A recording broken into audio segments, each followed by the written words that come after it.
During NBA draft sessions, coaches, management, and ownership have some really tough calls to make. It's a repetitive game of picking, trading, and sometimes passing on players, and while it might look easy, it's actually not. Not surprisingly, some teams make decisions that they later regret, so stay tuned and don't go away because we're asking, where are they now? And revealing players that NBA teams are kicking themselves for drafting before Draymond Green in 2012, plus other NBA news. First up, how do you go from second round pick to NBA superstar in the span of 10 years? Ask Draymond Green. Green was taken with the 35th pick in the 2012 draft, and now, 10 years later, some teams are kicking themselves for passing on the superstar forward who's proven himself time and time again to be very versatile. The kind of player that every team wants and needs, Green is not only valuable to the Golden State Warriors, but he holds his own as one of the best players in the entire league. Every season he leads in triple-doubles, has insane ball handling skills, crushes three-pointers, and guards all 5 positions with his impressive 6'6" tall frame.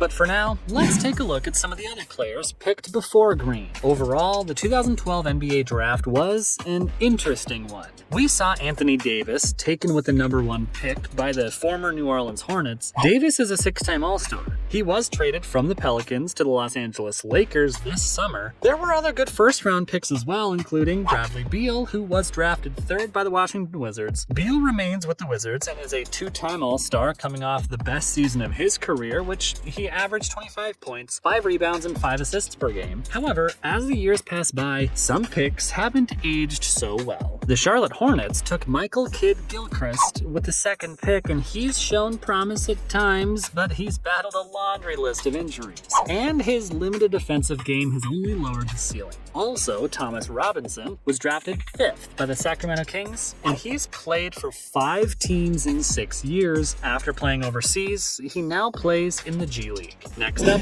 why is NBA Commissioner Adam Silver putting teams on notice? You're about to find out.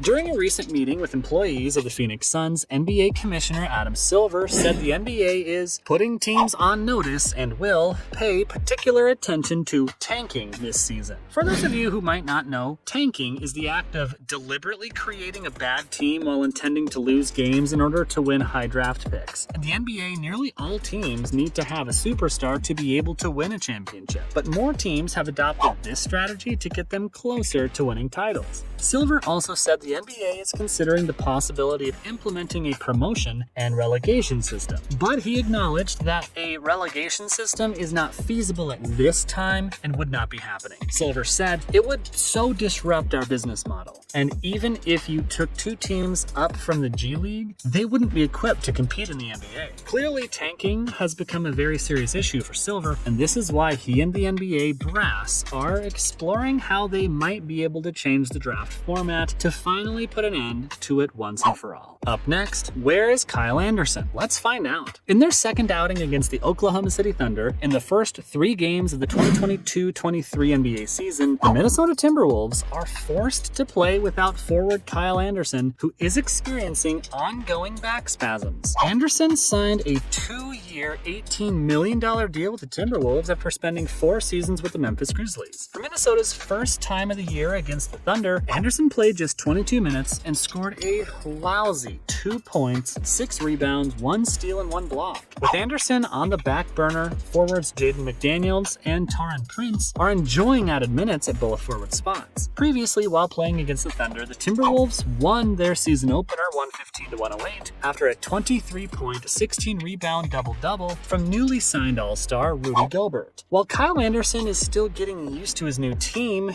his loss impacts Minnesota in terms of their talent on the wing and both defensively and offensively. At the time of this recording, no update has been given as to when Anderson could return to the floor. However, given that we're merely talking about back spasms here, and thankfully nothing more serious, Anderson will most likely get back in the swing of things soon. Stay tuned and don't go away because we're about to bring you the latest NBA news. Next up, what are 5 key takeaways from Boston's first 2-0 start since the 2009-10 NBA season? You're about to find out. Coming in at number 5 is Miami Miami's problematic defense. In basketball, scoring points is great and all, but if you can't stop your opposing team from scoring on your team, obviously that's a serious problem. The Miami Heat gave up 116 points in their opener to a Chicago Bulls lineup that was missing key starters Zach LaVine and Lonzo Ball. That's absolutely terrible. Thankfully for the Heat, when they went up against the Celtics, their defense did a little better and only allowed the Celtics to score 111 points. Sure, it's an improvement, but a slight one at best, so it's clear that Miami needs to polish some of the carbon off of its defensive valves. Miami center Bam Adebayo says, "I feel like all our shots were in each player's wheelhouse. It's really not our offense. I feel like we scored enough points to win. It's the other end we've got to lock in on." Sitting at number 4 is another key takeaway from Miami's game with the Celtics, Boston's beautiful two-headed monster,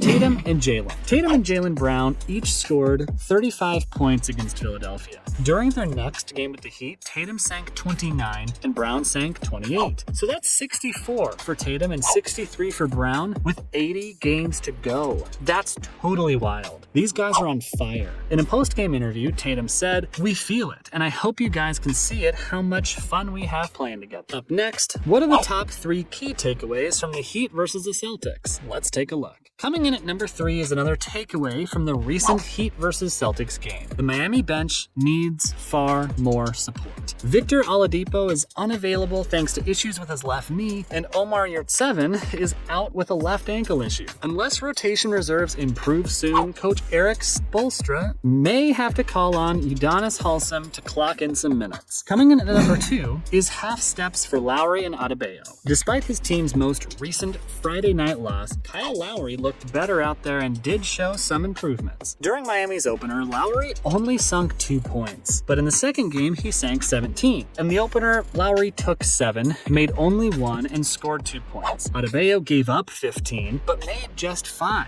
Clearly, Adebayo and Lowry have some work to do, and I hope they don't plan on showing up late to practice. And lastly, the number 1 key takeaway is that the Boston Celtics win while learning. It's amazing what a few small victories or losses can do to a team's momentum. Miami was left to scratch for bright spots, and the Celtics stayed afloat despite their early season challenges. Interim coach Joe Mazzulla was forced to step up to the plate after Ime Udoka was suspended for the season for violating team policy. To make matters worse, Danilo Gallinari is out with a torn ACL, and veteran guard Malcolm Brogdon is just starting to get into the swing of things. Hopefully things start to coalesce for the Celtics and they start playing some good ball. Finally, are point guards developing faster than they used to? Many of the NBA's brightest stars, including most improved player Ja Morant and MVP favorite Luka Doncic, play point guard. There's a theory that says point guards take longer to develop than other positions. Point guards like Mike Conley, Kyle Lowry, and Stephen Curry in particular become all-time great. That's a wrap for today's video. Thank you for watching.